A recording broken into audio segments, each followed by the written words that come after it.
গত 22/12/2024 ইং তারিখে ঢাকার ধামরাইয়ের মোহাম্মদ রহমতুল্লাহ নামক গুমের শিকার ব্যক্তিকে চাঁপাইনবাবগঞ্জের গোমস্তাপুর বর্ডার দিয়ে পুশ-ইন করা হয়েছে মর্মে আমরা অবগত আছি এবং এ বিষয়ে কমিশনের অনুসন্ধান চলমান আছে।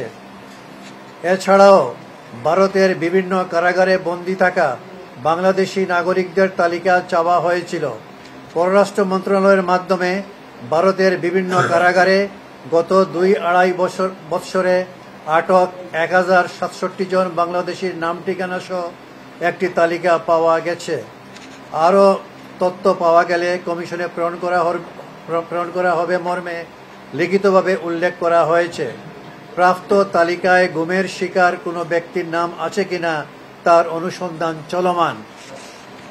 এতদ্ব্যতীত কমিশন অফ ইনকোয়ারি অ্যাক্টের ধারা 10(a)(1) ও 2 অনুযায়ী কমিশনে দাখিলকৃত গুম সংক্রান্ত অভিযোগসমূহের মধ্য হতে মোট 74টি অভিযোগ তদন্ত নিষ্পত্তির জন্য বাংলাদেশ পুলিশের মহাপরিদর্শক বরাবরে প্রেরণ করা হয়েছে।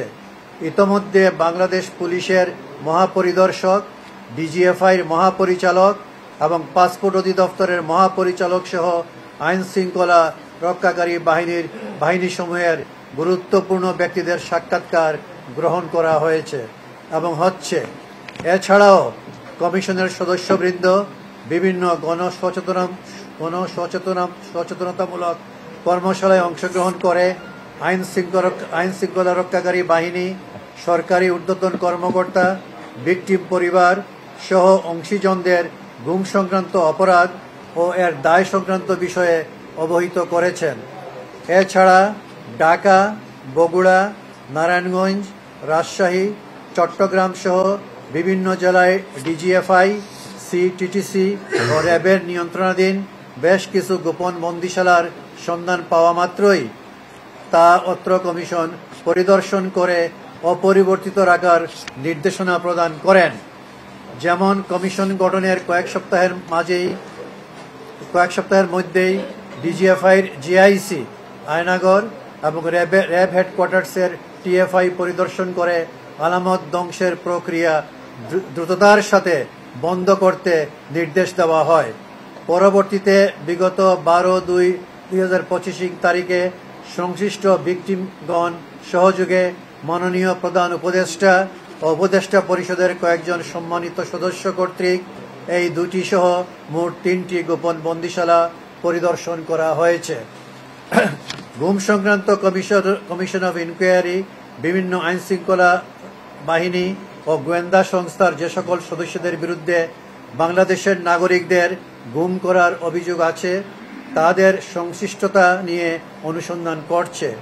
কেউ কেউ আশঙ্কা করছেন যে গুমের সাথে জড়িত কতিপয় ব্যক্তির জন্য পুরো বাহিনী আতঙ্কগ্রস্ত বা প্যানিক স্ট্রিকেন হয়ে যাচ্ছে, কিন্তু এ প্রসঙ্গে উল্লেখ্য যে আইন শৃঙ্খলা রক্ষাকারী বাহিনী ও গোয়েন্দা সংস্থার যে সকল সদস্যরা গুমের সাথে জড়িত তা তাদের ব্যক্তিগত ফৌজদারি দায়, পার্সোনাল ক্রিমিনাল লায়াবিলিটি যাকে বলে।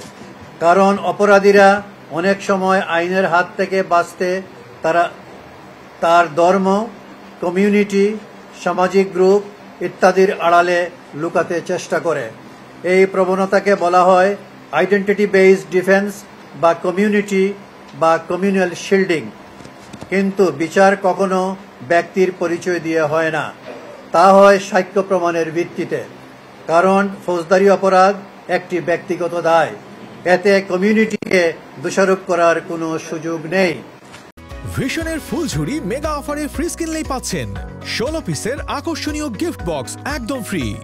একটা জিনিস শুধু বলি, স্যার যেটা বলেছেন যে সব বাহিনীর ভিতর আছে, আপনারা অবাক হয়ে যাবেন যে বাংলাদেশ পুলিশের যে ইয়েগুলো আছে, কি বলে ওই পুলিশ লাইন, আমরা এমন একটা জায়গা পেয়েছি যে পুলিশ লাইনের ভিতরই কারাগারের মতো গোপন বন্দিশালা তৈরি করে রাখা হয়েছে, যেটি একেবারেই অ্যাবসার্ড একটা ব্যাপার, কিন্তু সেটিও আমরা বগুড়ায় পেয়েছি। আরো আমাদের ধারণা আরো অনেক ক্ষেত্রে আমরা এই ধরনের পাবো। এগুলো গত 15 বছরের মধ্যেই বানানো হয়েছে, সম্ভবত গত 10-12 বছরের ভিতর।